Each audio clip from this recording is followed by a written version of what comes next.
오늘 고린도전서 1장 26절부터 31절까지 말씀을 통해서 누가 하나님의 구원을 받는지 같이 은혜를 나누기를 원합니다. 시작. 형제들아, 너희를 부르심을 보라. 육체를 따라 지혜로운 자가 많지 아니하며 능한 자가 많지 아니하며 문벌 좋은 자가 많지 아니하도다.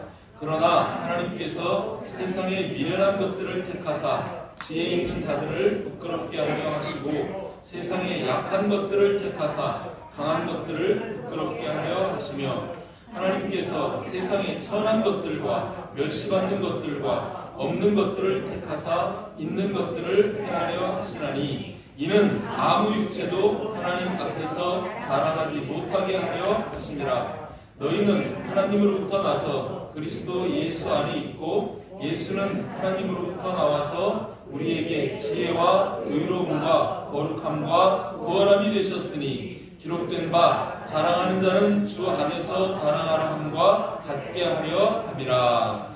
아멘.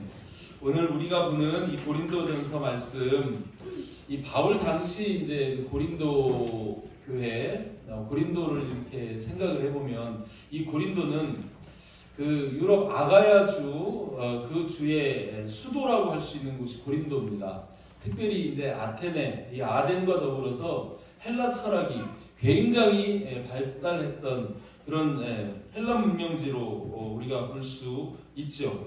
그래서 이 고린도 사람들은 특별히 다른 어떤 도시보다도 이 헬라 철학, 또 사변적인 그런 지식과 지혜, 또 언변, 화술 이런 것이 굉장히 능통했던 그런 사람들입니다. 그러면서 또 한편으로는 그런 것들 때문에 이 복음에 대해서 거부 반응을 일으켰던 그런 경우라고도 우리가 짐작해 볼 수 있죠. 하여튼 사도행전 17장 21절 말씀 볼 때 이 아덴 또 고린도 사람들 이런 특징을 가지고 있었습니다.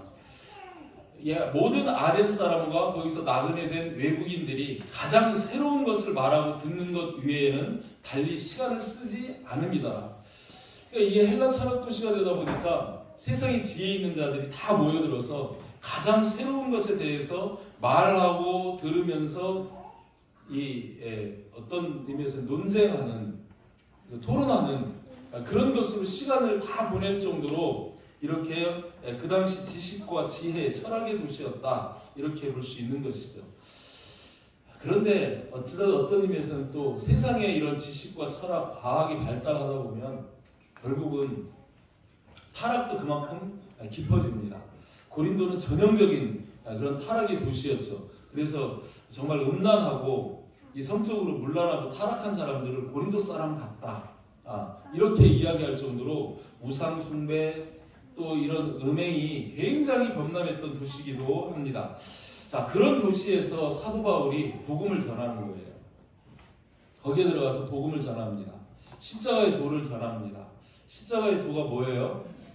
예수 그리스도께서 우리 죄를 대신해서 죽으셨다. 죽음으로 끝난 게 아니고 그분이 부활하셨다.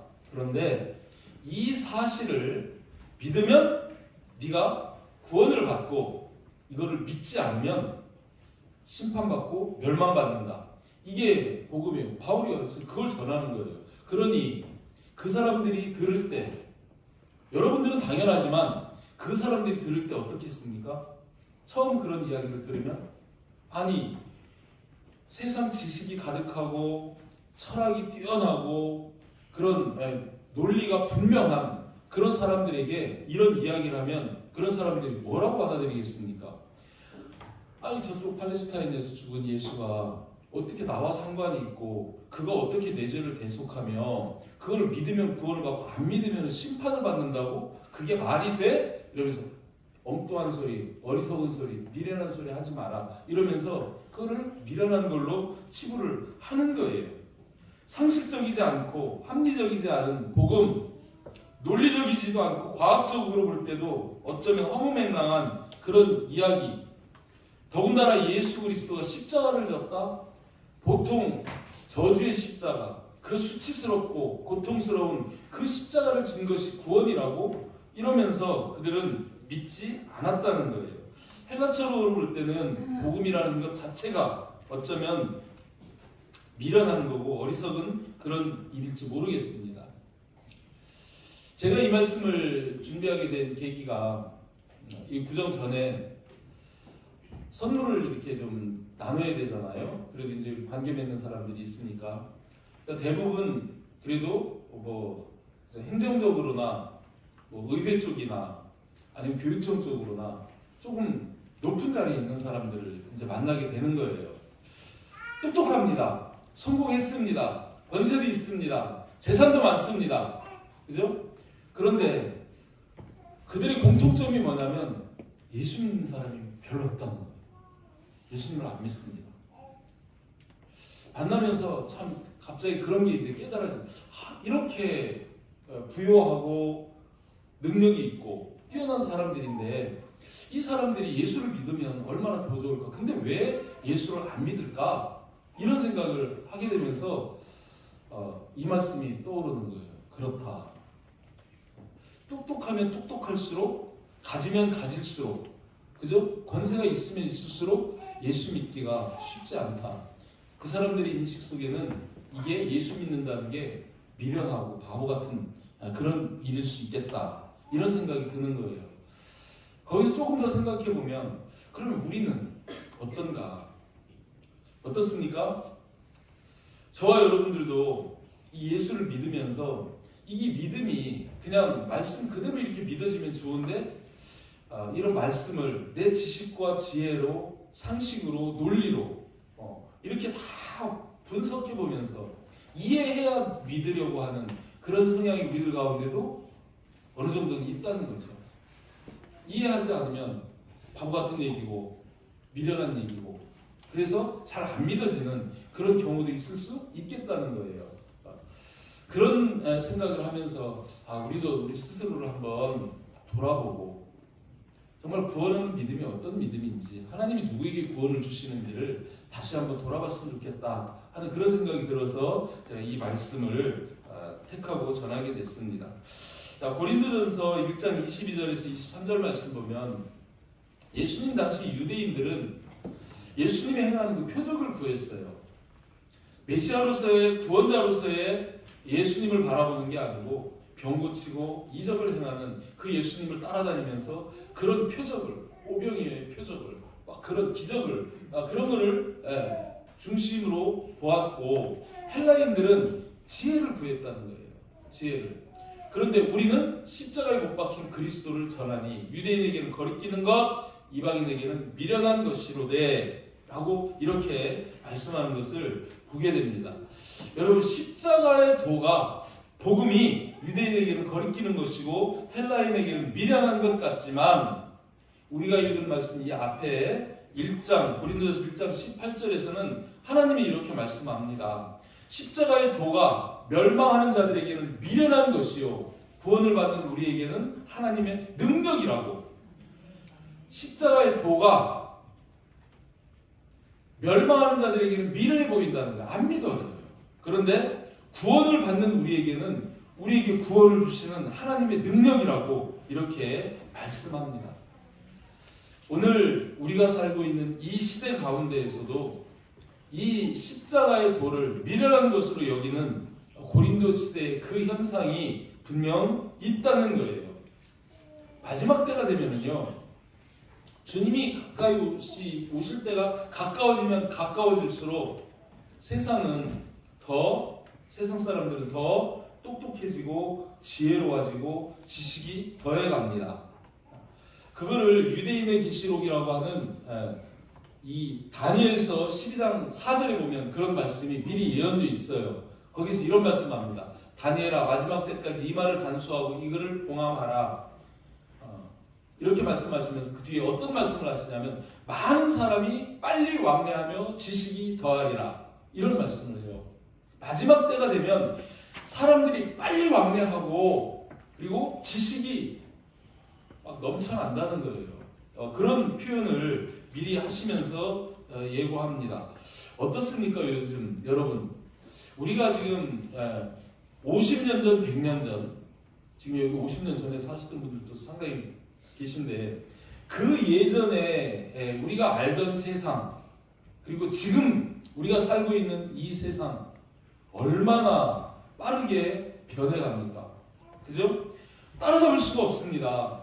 막 인터넷, 또 네이버, 모르면 네이버 검색하면 다 나와요. 공부할 필요가 없어요. 네이버에 물어보면 다 알려줘요. AI, 챗 GPT, 알고리즘, 도대체 뭐가 뭔지도 모를 것들이 막 계속 막 이 지식과 정보, 지혜의 홍수를 이루며 우리 삶 가운데 막 넘쳐납니다.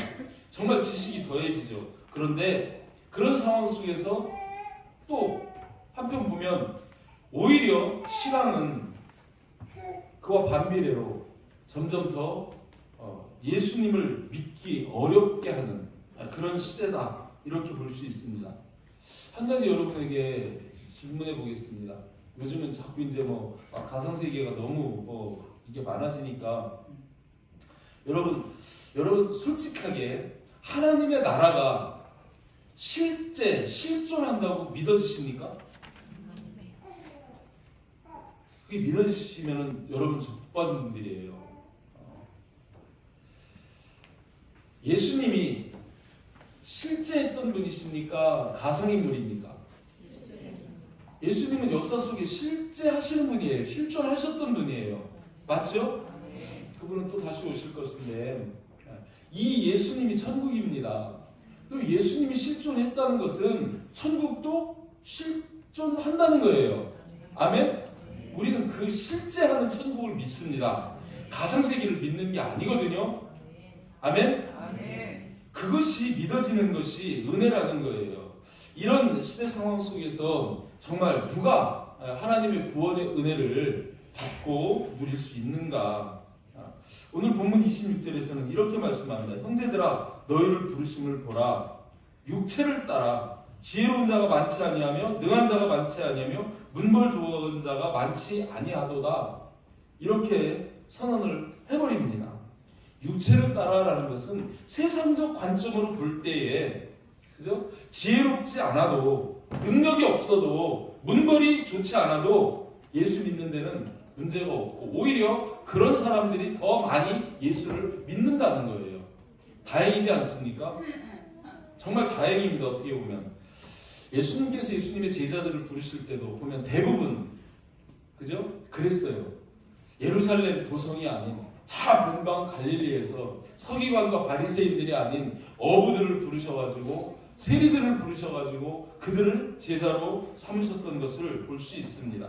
그들이 육체적으로는 지혜도 또 능력도 문벌도 별로 없었던 그런 사람들이지만 그 자들이 바로 하나님 나라를 세우는 주역들이었던 것을 보게 됩니다.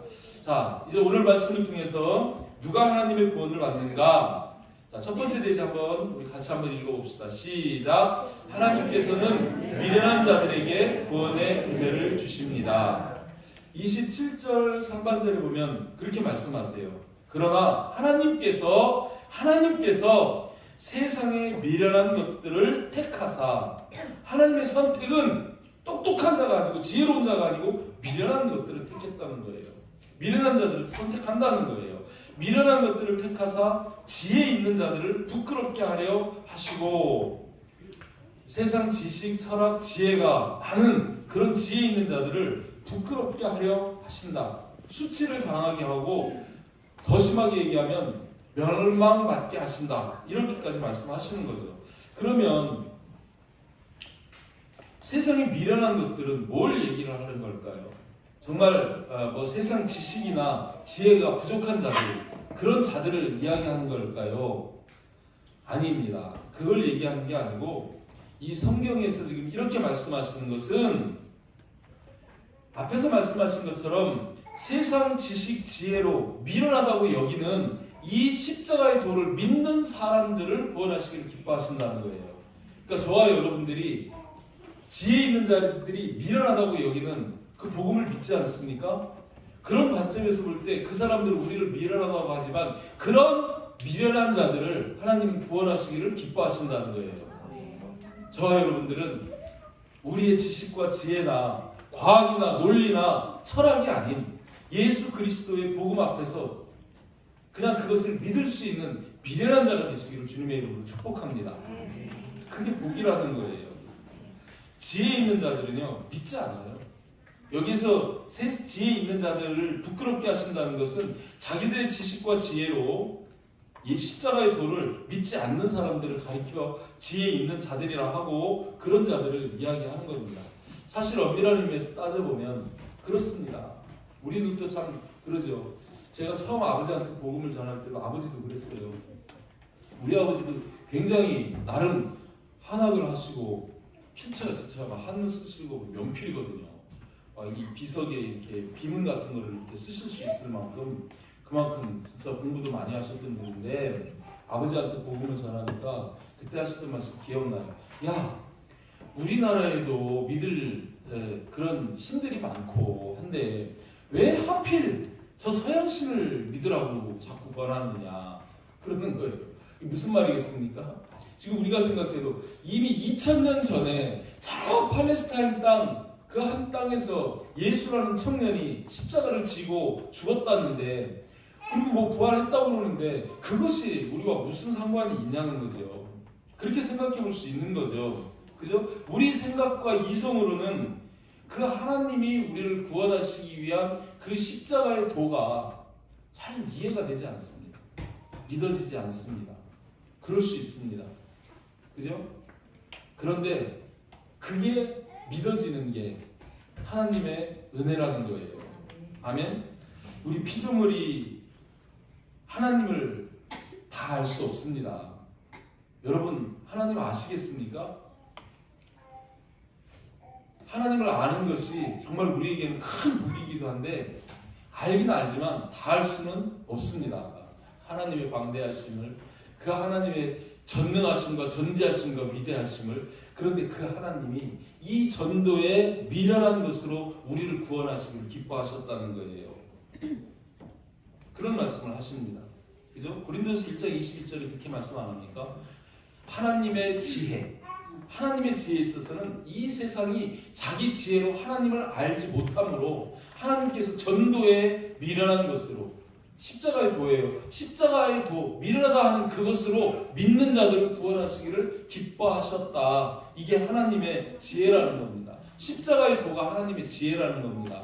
우리의 지식과 지혜를 내려놓고 겸손히 이 하나님의 지혜에 순종해서 십자가의 도를 믿음으로 구원 얻는 그런 미련한 자가 되시기를 주님의 이름으로 축복합니다.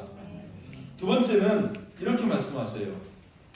또 한번 읽어봅시다. 시작. 하나님께서는 약한 자들에게 구원의 은혜를 주십니다. 27절 하반절에 세상의 약한 것들을 택하사 강한 것들을 부끄럽게 하려 하시며 라고 이렇게 말씀하세요. 세상의 약한 것들, 여러분은 강합니까? 약합니까? 강하시기를 원하십니까? 약하기를 원하십니까?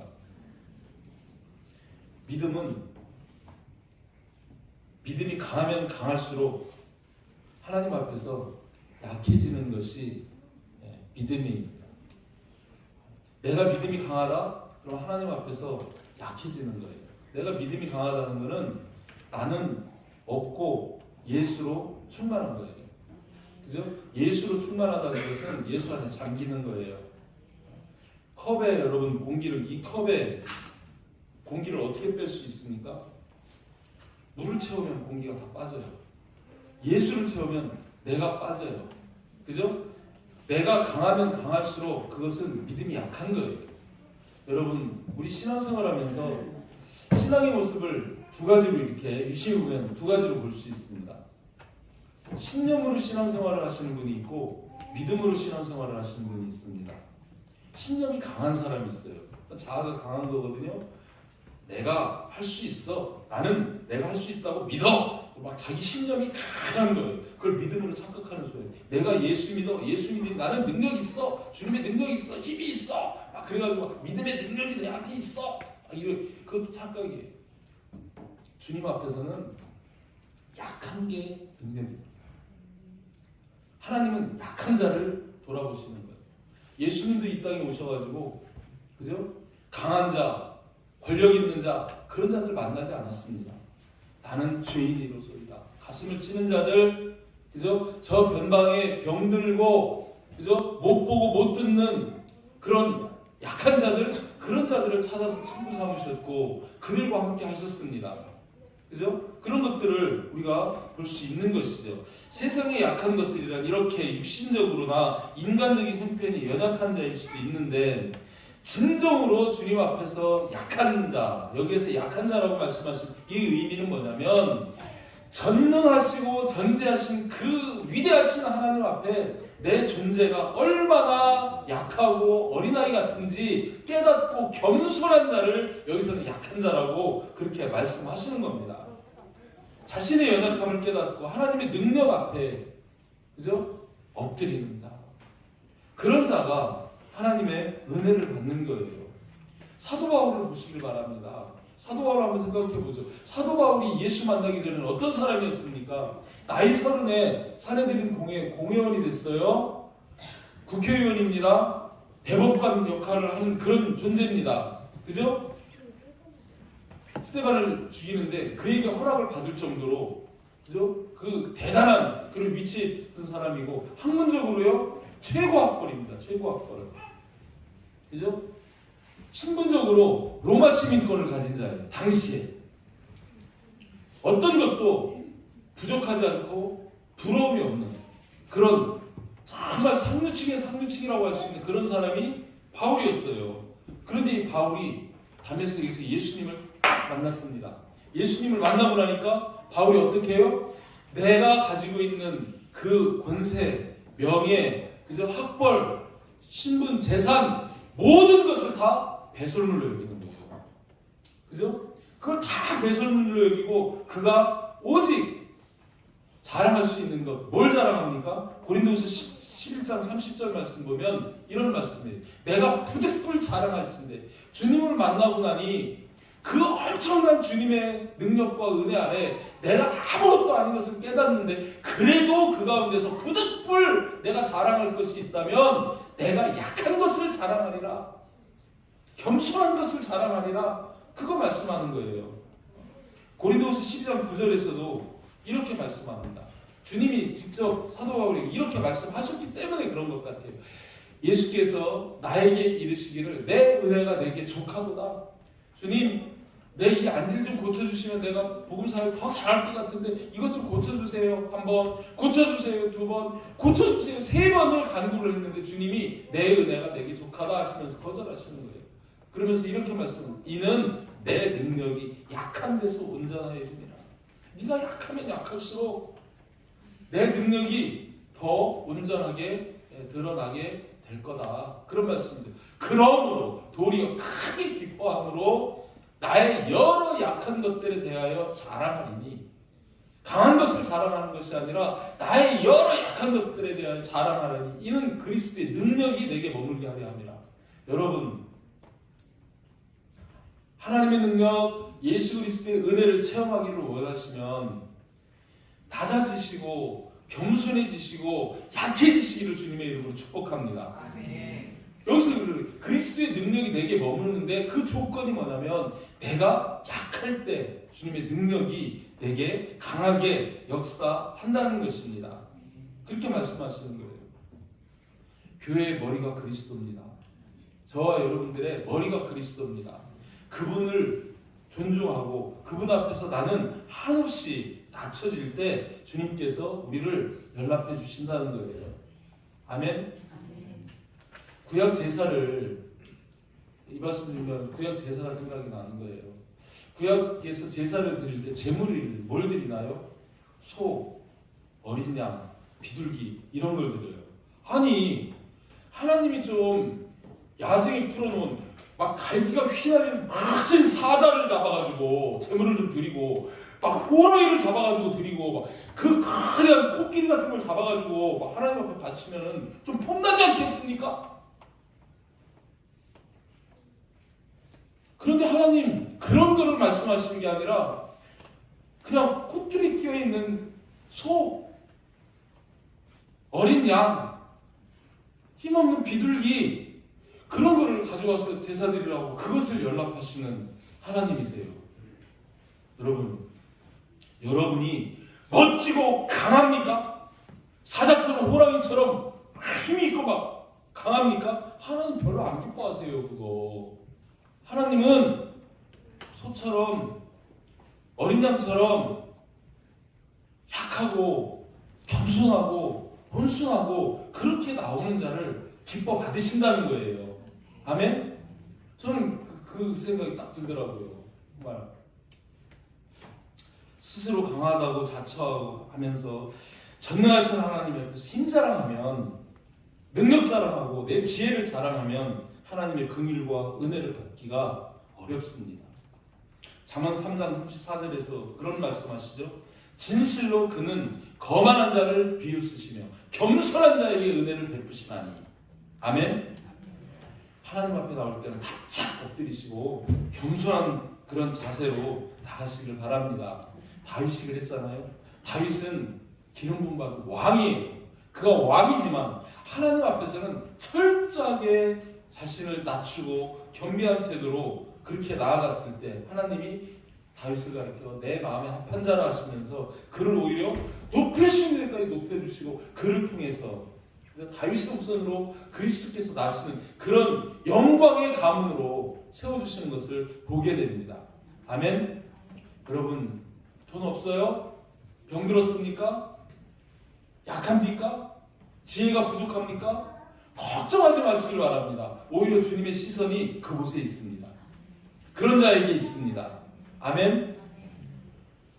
오히려 내가 약함으로 내게 하나님의 은혜가 임하는 것을 기억하시고 약할 때 강함 주시네. 이따 이제 그거 찬양할 건데, 내가 약할 때 오히려 채우시는 그 주님을 바라보며 소망을 얻고 힘을 얻는 그런 저와 여러분 되시기를 주님의 이름으로 축복합니다. 세 번째, 하나님께서는 천하고 멸시받고 없는 자들에게 구원의 은혜를 주십니다. 28절 말씀에 보면 하나님께서 세상의 천한 것들과 멸시받는 것들과 없는 것들을 택하사 있는 것들을 폐하려 하시나니 라고 이렇게 말씀합니다. 세상에 천하고 멸시받고 없는 것들, 예수님이 그런 자들을 찾아오셨고 그런 자들과 함께 하셨던 것처럼 이 세상에서 소외되고 무시되고 천하고 가난한 자, 그런 자들에게 예수님은 다가가셔서 공생의 기간 중에도 이적적인 치유와 회복의 은혜를 베푸셨습니다. 예수님 자신이 바로 그런 천한 멸시받는 없는 자의 모습으로 이 땅에 오셨어요. 그리고 이 땅에 오셔서는 천한 자를 존귀하게 하시고 멸시받는 자를 권세 있게 하시고 없는 자를 부여하게 하시는 그런 역할을 주님이 하셨던 것을 봅니다. 예수님께서 이 땅에 오신 목적, 예수님이 오실 때 귀하고 존경받고 부여한 자 찾아오신 게 아니라는 것이죠. 누가복음 4장 18절 19절 말씀을 보면 이사야서 61장에 있는 말씀을 인용을 해가지고 이렇게 말씀합니다. 이는 주의 성령이 내게 임하셨으니 이는 가난한 자에게 복음을 전하게 하시려고 내게 기름을 부으시고 나를 보내사 포로된 자에게 자유를, 눈먼 자에게 다시 보게 함을 전파하며 눌린 자를 자유롭게 하고, 가난한 자, 포로된 자, 눈먼 자, 눌린 자 찾아오신 분이 주님이시라는 거예요. 그런 자에게 은혜를 베푸신다는 거예요. 세상에서 천하고 멸시받고 없는 자를 찾아오신 주님이시기도 하지만 또 하나의 이 성경적 의미는 그런 거예요. 내가 만약에 믿음 때문에, 복음 때문에 또는 사명 때문에 이렇게 천하고 멸시받고 가난한 자가 되었다면 그런 자에게 주께서는 구원의 은혜를 베푸신다 하는 그런 의미로도 이 말씀을 사용하고 있는 겁니다. 바울이 그랬죠. 바울이 예수님 만나가지고 예수님의 일꾼이 됐어요.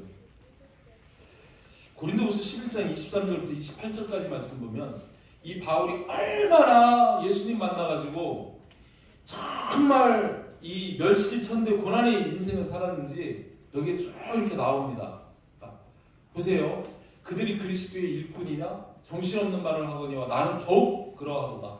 내가 수고를 넘치도록 하고 옥에 갇히기도 더 많이 하고 매도 수없이 맞고 여러 번 죽을 뻔했고 유대인들에게 40에서 하나 감한 매를 5번 맞았으며 3번 태장으로 맞고 1번 돌로 맞고 3번 파손하고 1주야를 깊은 바다에서 지냈으며 여러 번 여행하면서 강의 위험, 강도의 위험, 동족의 위험, 이방인의 위험, 시내의 위험, 광야의 위험, 바다의 위험, 거짓 형제 중에 위험을 당하고 또 수고하며 애쓰고 여러 번 자지도 못하고 줄이면서 목마르고 여러 번 굶고 춥고 헐벗었노라. 이 외의 일은 고사하고 아직도 날마다 내 속에 눌리는 일이 있으니 곧 모든 교회를 위하여 염려하는 것이라. 끊임없는 육체적인 고통, 심중의 염려, 고통 이런 것들이 있었다는 거예요. 예수님 만나면 제대로 만나면 이렇게 됩니다. 그 예수님 만나고 싶습니까?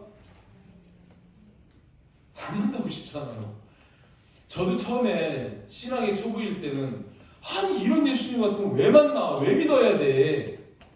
아니 예수님 만나면 복 받아야 되는데 부자 되고 잘 먹고 잘 살아야 되는데 기껏 예수님 만났더니 인생이 왜 이래? 이런 인생을 살려고 예수님 만나야 돼? 안 만나고 싶더라고요. 그런데 성경을 점점 깨닫고 보니 예수님 만나서 예수님 때문에 복음 때문에 이런 고통과 고난을 당하는 그것은 특혜더라고요. 아무에게나 주는 게 아닙니다. 특혜 중에 특혜입니다. 그게 깨달아지더라고요. 왜요? 고난을 심으면 영광의 멸류관을 거두게 하시는데 그게 비교가 안 돼요. 그죠? 우리가 당하는 고난은 장차 나타날 영광과 좋게 비교할 수 없다. 그 사실이 믿어지고 깨달아지니까 그러니까 저도 다 그 풍성하고 풍요로웠던 삶 다 접어도 홀로 세종 땅에 와가지고 복음의 길 걸어가는 거 아닙니까? 근데 기뻐요. 행복해요. 즐거워요. 왜요? 주님이 약속하신 그 약속이 그 영광이 눈에 보이니까. 제가 2월 기도 제목에다 그렇게 올렸어요. 내 눈이 주를 보고 내 귀가 주의 음성을 듣고 내 입이 주를 증거하게 하소서. 2월 특별 기도 제목에다 그렇게 올려놨어요. 여러분, 우리의 영적인 눈이 주님을 바라보게 되고 주님의 나라를 바라보게 되면 지금 이 땅에서 그 나라를 위해서 그 복음을 위해서 우리가 당하는 그런 어려움과 고통, 고난 이거는요 기쁨이고 즐거움입니다. 그렇게 되져요. 역설적이지만 주님도 그런 삶을 사셨고 우리에게도 그 길을 따라오라고 말씀하시는데 그렇습니다.